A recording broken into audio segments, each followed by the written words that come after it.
Up Awareness bersama Master Trainer The Seven Awareness, Nanang Kosim Yusuf.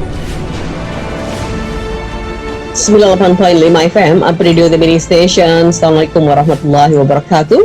Semangat pagi Apminia, apa kabar Anda? Kembali lagi Jumat Berkah, saya Santi Rosalia hadir dalam program Up Awareness yang bisa Anda simak setiap hari Jumat jam 10 lepas Up News.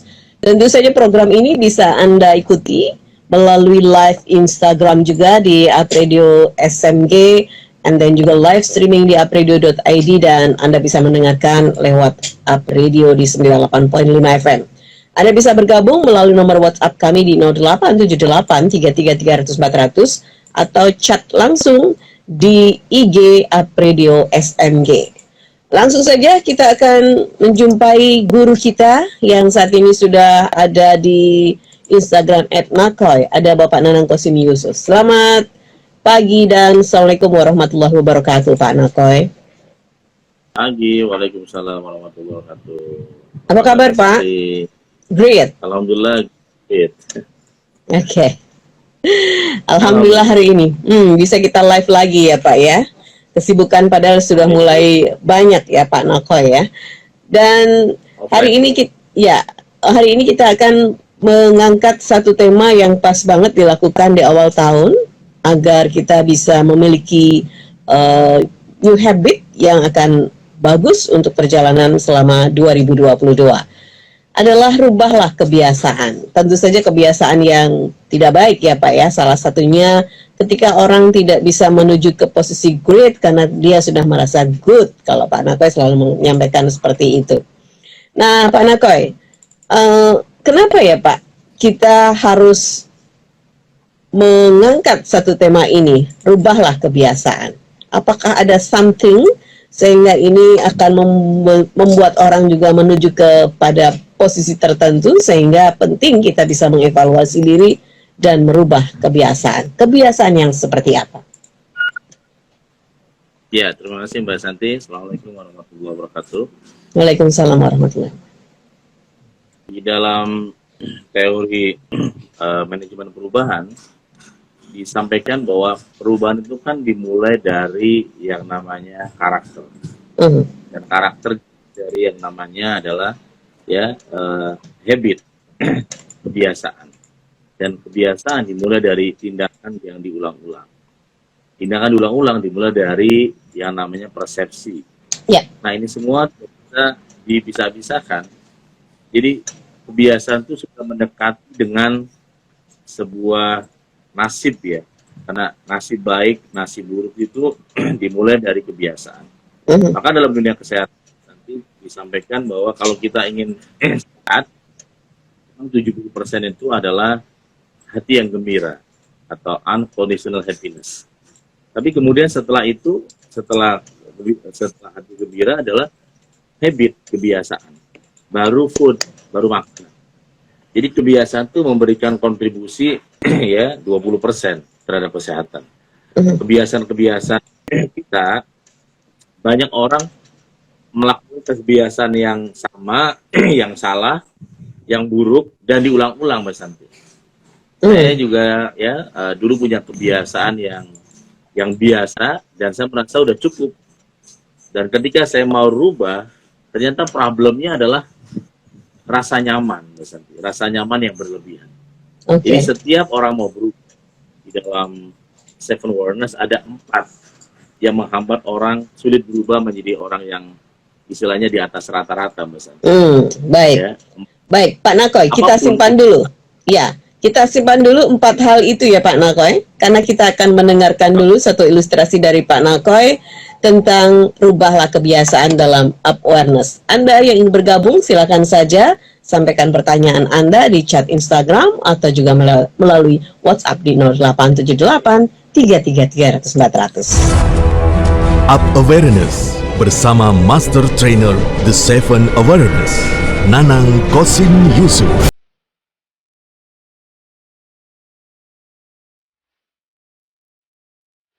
Rubahlah kebiasaan.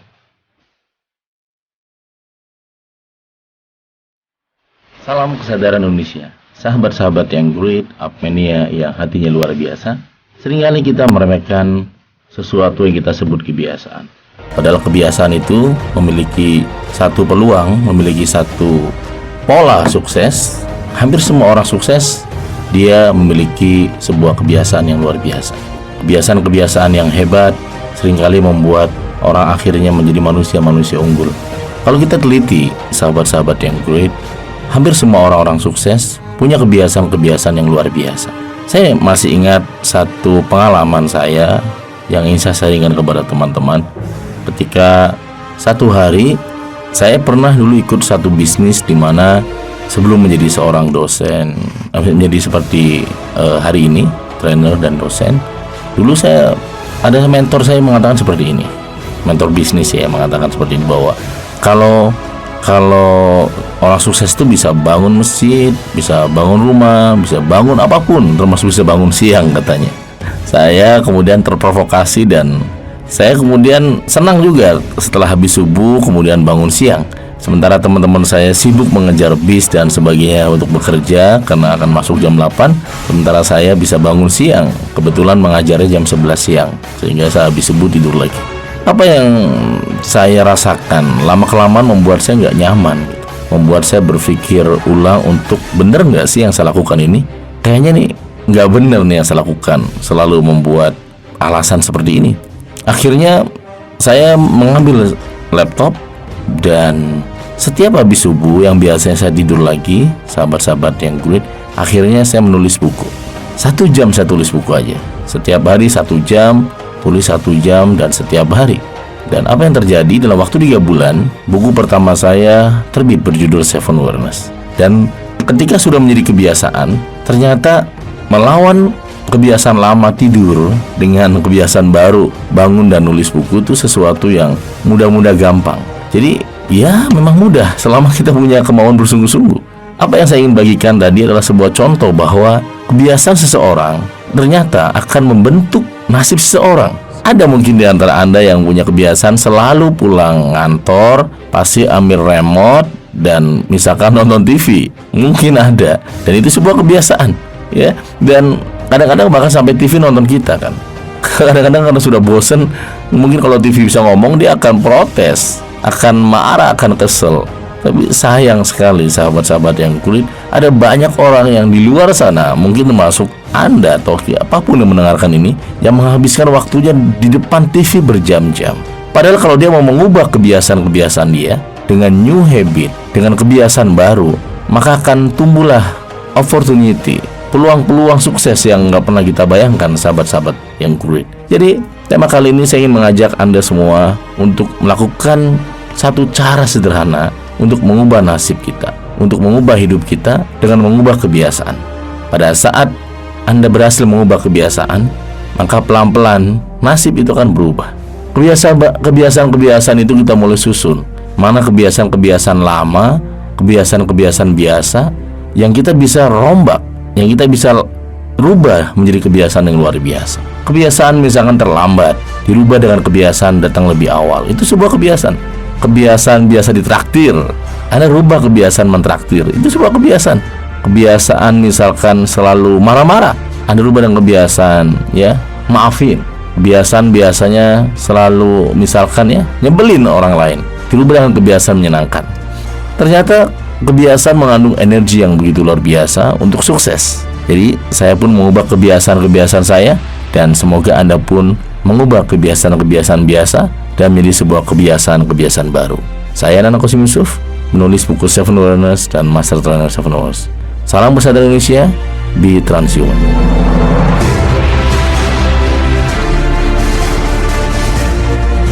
Oke.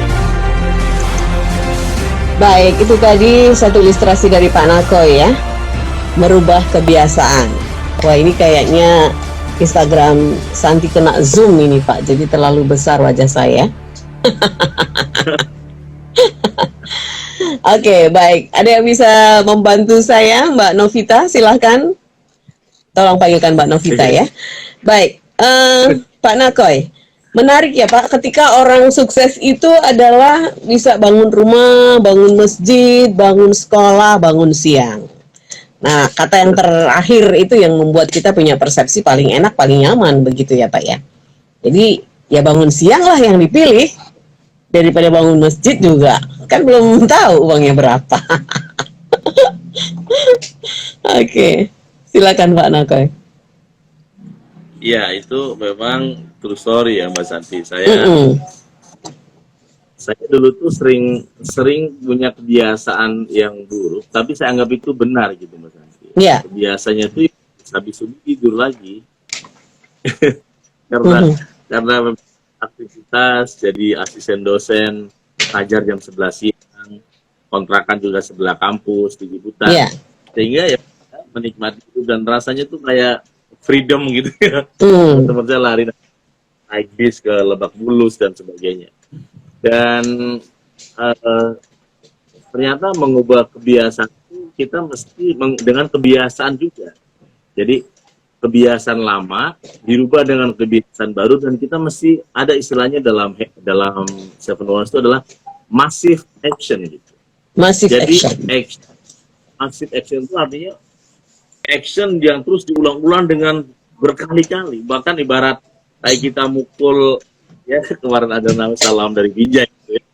Kan mukul pisangnya bukan sekali Mas Andi, terus akhirnya jatuh kan gitu. Jadi itu massive action gitu.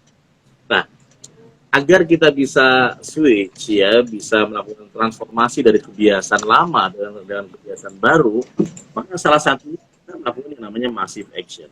Sebuah kebiasaan yang betul-betul diulang-ulang dengan sungguh-sungguh dalam waktu yang serius, waktu yang lama, dan betul-betul istiqomah yang luar biasa gitu Mas Andi. Yeah. Nah ini kalau kemudian kita lakukan ya teman-teman yang great ya, saya percaya ya bahwa setiap kita ini bisa menjadi manusia-manusia di atas rata-rata gitu. Dan ini harus dimulai dengan sesuatu yang boleh aja, biasanya itu boleh, yang biasa juga boleh Mas Santi. Yang terpenting adalah massive action-nya itu yang harus luar biasa gitu. Kita ya misalnya saya punya teman biasanya itu adalah yang biasanya tidur jam 2, sekarang dia mulai belajar tidur jam 10 sore, 10 malam ya. Itu kan nggak mudah. Dan nggak bisa hanya sebatas seminggu, itu nggak bisa. Jadi memang butuh massive action tadi ya, kebiasaan yang terus diulang-ulang sampai betul-betul akhirnya jadi gampang ya. Jadi orang sulit ternyata nggak ada sulitnya juga. Kata orang itu angel misalnya ya, ternyata bisa juga. Nah, kadang-kadang saya nggak bisa nyanyi. Coba aja dia massive action Mbak Santi. Nyanyi terus acara keluarga disuruh nyanyi, dipaksa nyanyi, ya lama-lama dia akan keluar juga suaranya, walaupun kan tidak bagus, tapi kan bisa. Ini masif ini yang tidak hanya masif dalam diri kita, tapi lebih bagus lagi adalah ada ekosistem, ada milieu, ada komunitas yang juga mendukung, yang juga merangkul, ibaratnya yang bareng-bareng deh. Kayak gitu Mas. Itu jauh lebih mudah melakukan pengubahan nasib ya atau kebiasaan. Misalnya saya punya teman punya kebiasaan sepeda sendirian. Sekarang dia naik sepeda juga seringkali bisa 3 jam Mas Santi. Tiap hari itu dia muter-muter kota di Tangerang. Kemudian dia gabung dengan teman-teman grup. Nah itu ternyata lebih jauh lagi Mas Santi. Dia bisa berjam-jam, bisa sangat jauh. Ya, itu adalah massive action. Nah, masifnya ke diri sendiri juga ada. Yang kedua, masif kepada ekosistem atau lingkungan juga ternyata juga penting juga, Mas. Oke. Ya, jadi ini mungkin salah satu yang disampaikan Pak Nakoy dalam program 21 hari tadi ya, Pak ya. Bagaimana merubah atau membuat kebiasaan baru dengan massive action ini. Tadi Pak Nakoy menyampaikan ada 4 hal yang membuat orang itu susah untuk berubah, Pak, atau mengubah kebiasaan. Ya, saya mengambil itu dari buku Seven Wonders ya. Dan apapun yang Anda akan lakukan, biasanya akan terbentur oleh 4 hal yang sering kali tampak dalam kehidupan kita yang sehari-hari. Yang nomor pertama adalah ya comfort zone, Oke. rasa nyaman. Yang nyaman tuh boleh sebenarnya Mas Santi, karena semua orang kan pengen rasa nyaman ya. Tapi yang harus kita pakai adalah rasa nyaman yang berlebihan. Nah, rasa nyaman kalau yang berlebihan tuh sudah nggak mau ngapa-ngapain ya, udah pewe Mager gitu lah ya. ya.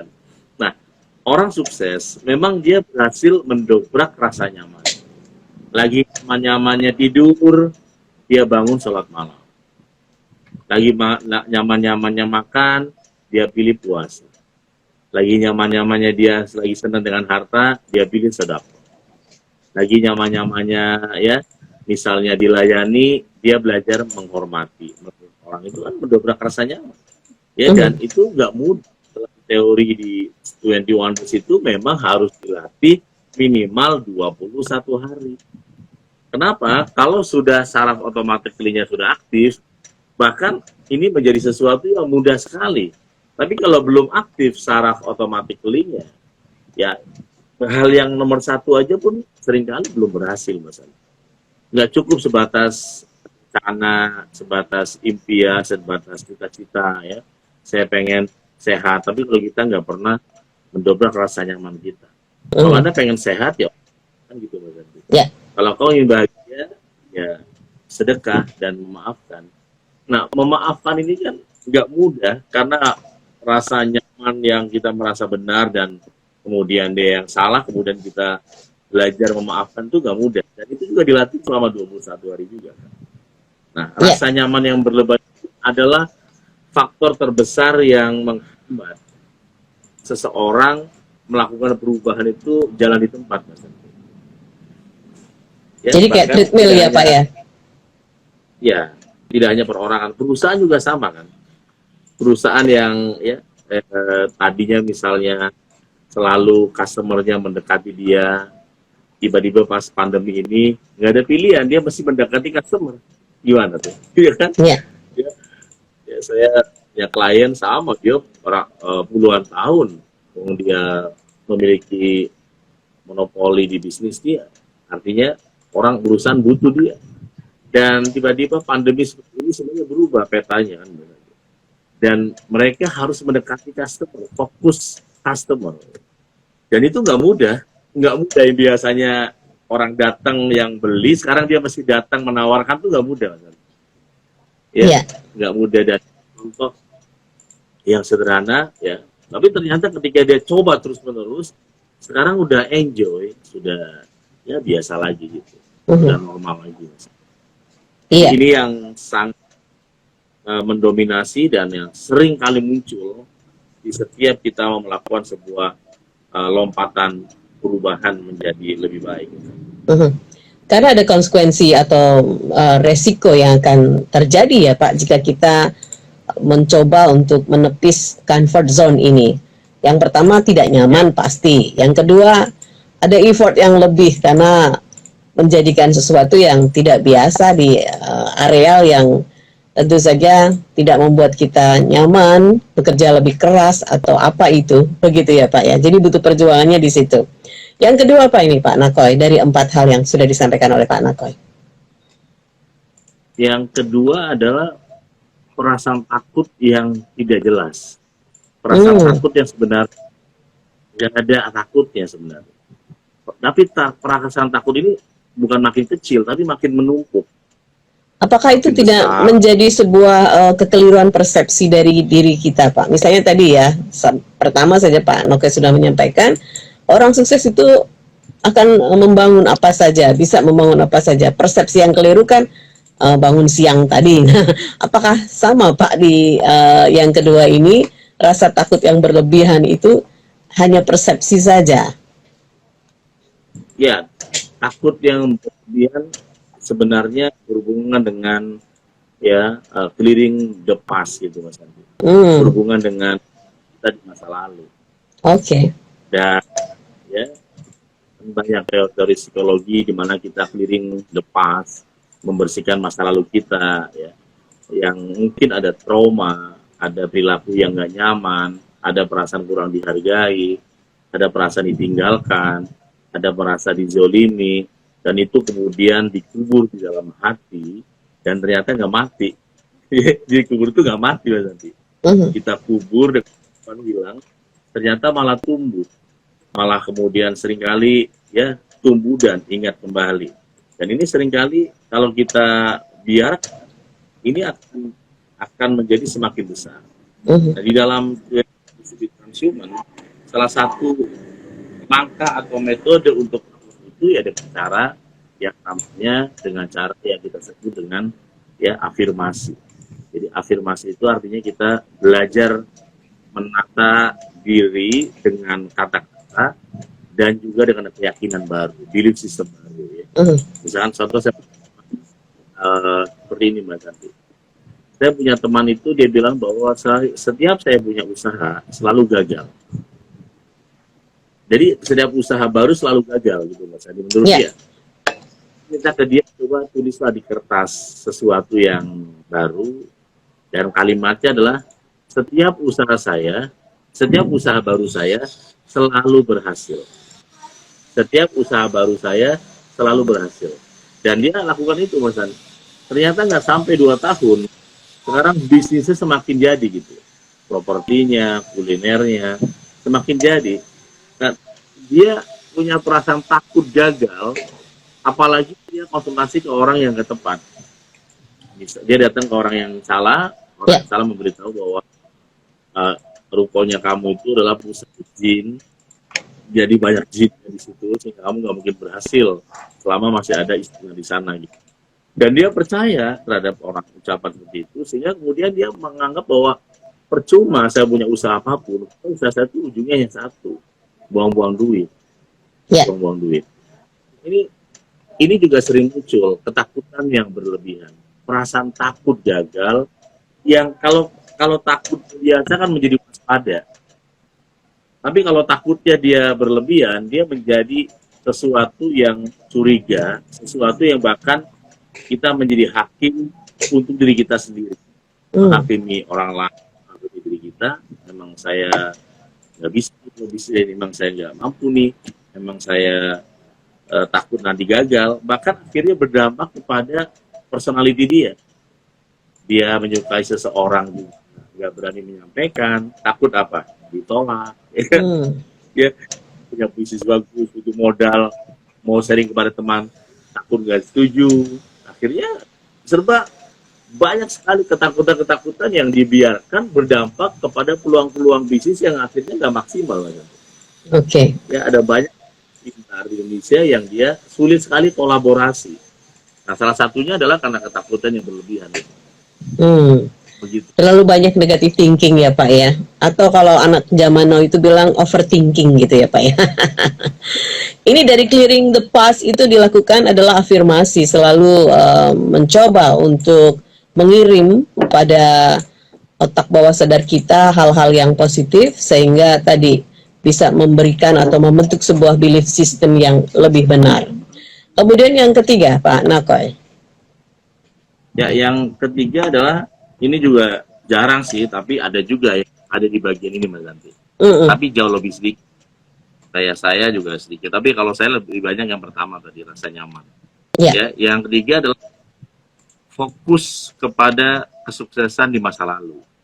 Oh, masih terbayang-bayang ya sukses masa lalu. Itu juga bisa loh membuat kita sulit melakukan sebuah perubahan di tahun 2002. Saya contohkan ya Mas Sandi, saya kebetulan punya alumni itu adalah ayahnya Lukman Sardi, Idris Sardi. Coba kalau kita tanya Idris Sardi itu kurang apa? Musik itu udah, Piala Citra itu kan sudah langganan lah Mas Sandi ya. Ya Piala Citra kan. Tapi kemudian kalau kita cek, hampir nggak ada sekolah Idris Sardi di Indonesia. Sekolah biola ya Mas Sandi. Sementara Purwacaraka, kemudian Gilang Ramadan, bahkan Ahmad Dhani, sudah ada kelasnya kan, sudah ada sekolahnya gitu. Nah waktu saya tanya kepada almarhum, karena kebetulan dia alumni pelatihan 3 Hari Seven Wonders, dia bilang kayak gini jawabnya, mobil saya itu Mas Nakoy, BI Ola, biola. Saya itu dari zaman Bung Karno sampai Pak SBY kenal dengan saya. Eropa juga banyak kenal dengan saya. Jadi ternyata kesuksesan masa lalu itu membuat ya membuat beliau akhirnya nggak pernah buka kelas biola karena dia sukses di Eropa dan sebagainya itu begitu luar biasa gitu. Dan ketika beliau kemudian menyadari bahwa harusnya dia berubah, harusnya dia kemudian berbagi ilmu ini kepada anak-anak Indonesia, dia buka kelas biola, Mas Santi. 2 tahun sebelum dia wafat, dia buka biola tuh untuk anak-anak Indonesia, bahkan free gitu ya. Tiba-tiba wafat, kemudian anak paling besarnya Santi Sardi, Mbak Santi, berkomunikasi dengan saya dan memberitahu ya, untung dengan Mas Nakoy, walaupun hanya 2 tahun, semoga menjadi amal jariah Papa. Ya, mengajarkan biola ke anak-anak Indonesia sebelum Papa wafat. Bayangkan kalau almarhum Idris Sardi membuka kelas biolanya 20 tahun yang lalu. Anggaplah kelas biola Idris di Semarang deh. Di salah satu ruko di sana ada biola Idris Sardi. Kira-kira laku? Laku, dia maestro. Iya. Tapi kan nggak ada. Purwacaraka ada dan sebagainya. Nah, ini ada juga dialami oleh orang-orang tertentu, di mana hambatan dia berubah adalah keberhasilan di masa lalu, Mas Santi. Justru keberhasilan di masa lalu. Iya, jadi ternyata masa lalu yang berhasil pun bisa menjadi salah satu hambatan kita sulit berubah. Nah, Pak Nakoy, kalau misalnya kita rubah ya angle atau cara memandang keberhasilan masa lalu untuk bisa mengepus di masa kini, itu yang benar seperti itu atau gimana nih Pak? Kan portofolio itu penting juga ya. Ketika kita untuk berubah juga kita membutuhkan portofolio kita di masa lalu agar kita bisa meraih kembali atau bahkan mungkin lebih dari itu. Iya, sebenarnya kalau kita jadikan motivasi, oke. Yang dibedakan adalah fokus kepada kesuksesan masa lalu. Yang dulu sebelum corona usaha saya maju. Sekarang sudah corona, dia bilang apa? Coba nggak ada corona. Mungkin saya nggak kayak gitu.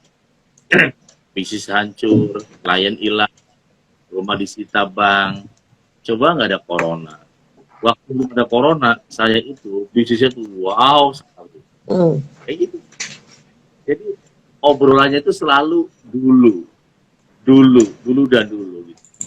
Padahal sudah ada pergeseran perubahan era, tapi kemudian dia masih ingat di dulu. Kalau dia seorang pejabat, ya dulu saya waktu jadi lurah, ini saya bangun semua ya. Sekarang mungkin dia udah nggak jadi pejabat lagi, ya sehingga dia masih ada di sana gitu. Nah ini kalau kemudian masih ada di sana terlalu berlebihan atau fokus, seorang lurah yang dia fokus kepada kesuksesan masa lalu, ketika dia datang ke warganya kebetulan nggak lagi menyambut dia karena bukan lurah lagi, itu bisa bapernya luar biasa juga Mas Andi. Ya, apalagi pejabat yang nolong yayasan nggak lagi menyambut dia, langsung bilang kamu lupa dulu siapa yang bangun, siapa yang membuka, ini kan saya. Kamu lupa ya saya yang mengusulkan dan sebagainya.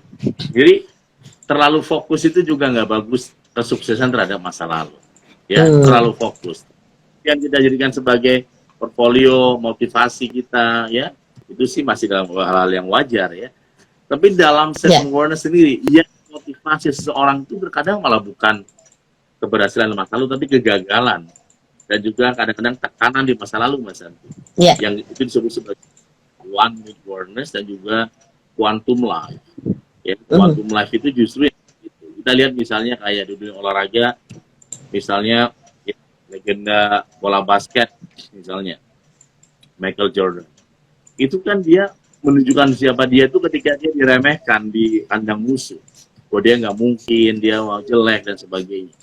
Ya, petinju juga sama, Muhammad Ali juga sama. Ya, terkadang yang membuat orang yang motivasi justru adalah sisi buruk yang dia berhasil di switch menjadi sebuah kelebihan yang di dalam self awareness dinamakan sebagai eksploratif transformational intelligence, kecerdasan mengolah ya kehidupan sulit menjadi sebuah keberkahan gitu. Ya. Jadi, baik. Yang keempat Pak Nakoy, dari 4 hal tadi, yang pertama kan memiliki rasa nyaman yang berlebihan atau di area comfort zone yang over, kemudian clearing the past dengan cara afirmasi dan lain sebagainya. Kemudian yang ketiga adalah fokus pada keberhasilan di masa lalu, dan yang keempat apa ini Pak Nakoy? Yang keempat yang sering kita akan menemui hambatan setiap ada perubahan adalah perasaan kurang layak. Jadi Minder kah? Ya ini juga sering muncul, minder, merasa nggak pantas, Oke. merasa nggak, ya, kenapa saya, gitu ya, kenapa harus saya, kan saya seperti ini. Nah, perasaan-perasaan itu seringkali muncul dan bukan malah melompatkan kita, malah menjatuhkan. Nah, teman-teman kayak misalnya di Hong Kong ya Mas Andi, para alumni Nako Center di Hong Kong, perasaan nggak layak ini sangat mungkin banyak muncul sebagai bekerja di Hong Kong. Tapi kemudian ketika massive action, terus di coaching, terus dilatih, dibimbing, nanti sudah lihat kan, mereka di Hong Kong juga, ya, ada yang mungkin cara pendidikan juga sekolahnya nggak bagus, itu nggak lagi menjadi hambatan. Ya, secara fisik misalkan nggak merasa cantik, nggak lagi jadi hambatan. Ya. Ya, selama ini hambatannya begitu banyak. Kadang-kadang masalah postur tubuh, soal keluarga besar, lalu soal rumah tangga yang berantakan, soal intelektual, banyak hambatan yang mengurung dia. Tapi ketika kemudian dia mau berubah, dia dobrak aja gitu. Bahwa ya, saya memang layak, saya memang pantas, saya memang dapatin berkah dari Tuhan, bahwa saya memang adalah manusia istimewa dari rahim ibu saya, dan saya tunjukkan menjadi pribadi yang istimewa buat dunia saya gitu. Dan itu ternyata berhasil. Ya, di Hong Kong banyak sekali ya, kayak ini ada Mbak Joplo juga dan teman-teman. Ya kemudian mereka ternyata punya giantnya ini kemudian dimunculkan dan ternyata dia punya power gitu Mas Santi. Ya. Ada yang lihat di Hong Kong ya kayak Mbak Joplo, ada yang bisa merias pas di Hong Kong, ada yang bisa kuliah bahkan di sana, ada yang kemudian jadi entrepreneur, padahal sambil bekerja dengan bosnya. Ya. Itu juga luar biasa. Betul, Nah, itu betul. contoh bahwa itu memang dimulai ya saat ini juga, sehingga ada satu kalimat bahwa ya tomorrow is today. Maka kalau Anda ingin pengen masa depannya berubah drastis, maka mulai today, saat ini juga. Sekarang ini juga ya, kita nanam benih kebaikan, kita nanam benih perubahan. Di 2 tahun akan datang, bonusnya adalah tak terduga, Mas. Alhamdulillah. Nah, Pak Nakoy, untuk memulai kita melakukan perubahan kebiasaan itu, Pak, apakah penting kita membuat sebuah katakan kayak semacam checklist ya, Pak? Apa-apa saja sih habit yang mau kita rubah? Yang sederhana-sederhana saja, tidak usah terlalu berat gitu ya, Pak? Ya, ya. Kalau di dalam seven awareness itu istilahnya ya dia harus menemukan skala prioritasnya, Mbak Santi. Oke. Ya, karena want and need itu kan memang berbeda kan. Jadi dia prioritas kemana nih? Saya sering kalau di 21 days itu kan menawarkan ke peserta, kamu tuh mau fokus kemana? Coba kenali dulu deh. Karena belum tentu keuangan. Bisa jadi kamu tuh mau fokusnya perubahan saya dari hal yang kecil, personality deh. Saya pengen dikenal sebagai orang yang murah senyum dulu deh. Terus habis dulu deh gitu. Oh, kamu tuh bukan personality, kamu yang kamu mau fokus itu adalah keadaan ekonomi keluarga. Maka gimana caranya? Kalau saya pengen ekonominya bagus, maka saya mesti membantu ekonomi orang. Banyak sedekah, banyak menolong orang, akhirnya berlimpah. Nah gitu, jadi kita mesti mengenali personal, kira-kira dalam perubahan yang real, yang saya butuhkan apa sih? Oh, perubahan saya itu adalah saya pengen penyakit saya sembuh. Kan simple. Bagaimana berarti body set. Saya mesti menjaga pola hidup saya, mindset saya, ya hati saya biar lebih sehat. Walaupun dokter memvonis saya penyakit makin parah, tapi insya Allah ya bisa lebih baik lagi gitu. Iya. Jadi ya kadang kan kita polipasia. Polipasia itu adalah kehilangan fokus, Mas. Pengennya semua dipilih, semua disasar, dan nggak ada satupun yang berhasil. Jadi, Karena bingung mau mulai dari mana, karena banyak.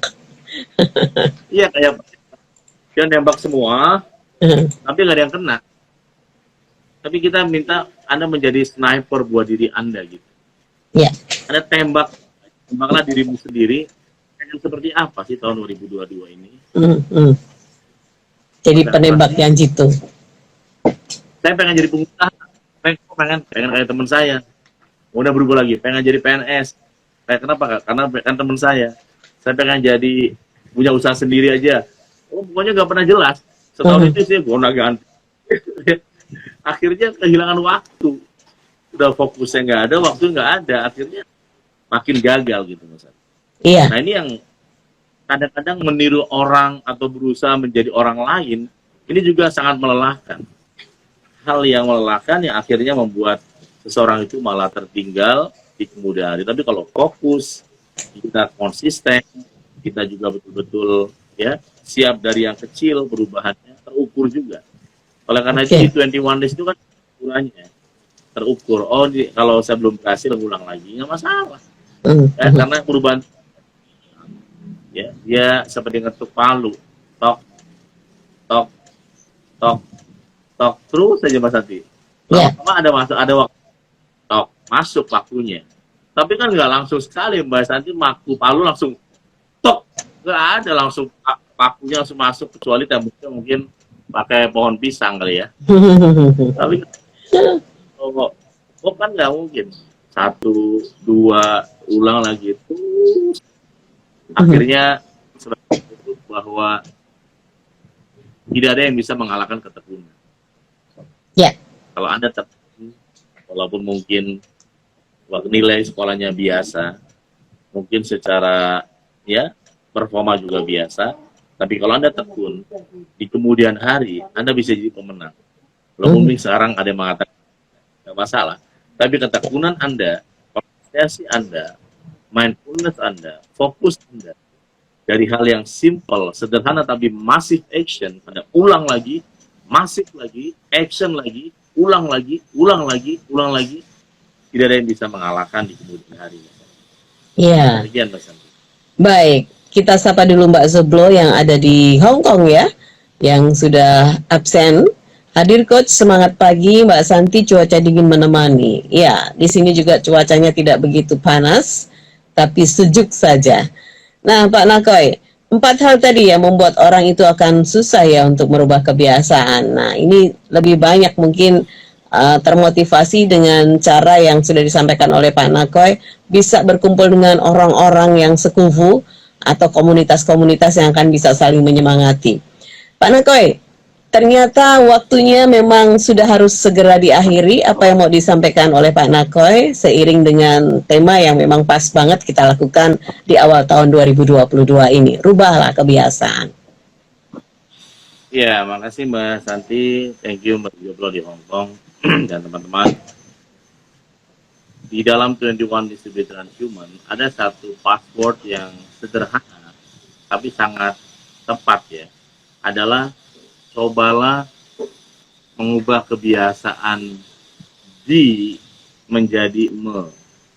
Tapi massive action nggak boleh putus, minimal 21 hari. Di menjadi me. Kalau gagal, ulang lagi aja. Ini saya contoh sebelum saya tutup.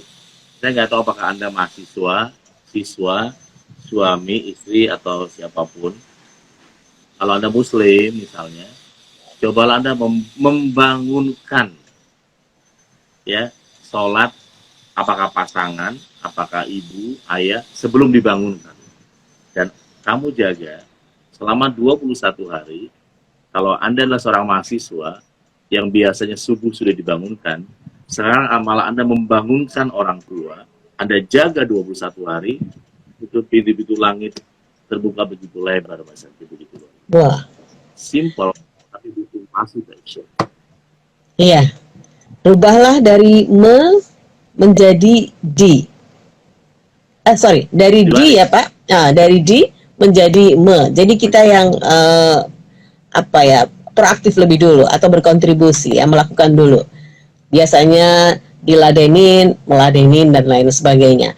Baik Pak Nokoy, terima kasih banyak untuk insight-nya hari ini. Mudah-mudahan kita semua bisa diberikan kemampuan untuk menjadi manusia di atas rata-rata. Kita ketemu lagi insya Allah pekan depan dengan tema yang lain tentu saja. Salam untuk keluarga Pak, salam sehat. Wassalamualaikum warahmatullahi wabarakatuh. Disiarkan langsung dari Menara Universitas PGRI. Up Radio. Jalan Sidodadi Timur, nomor 24 Semarang. Inilah 98.5 FM.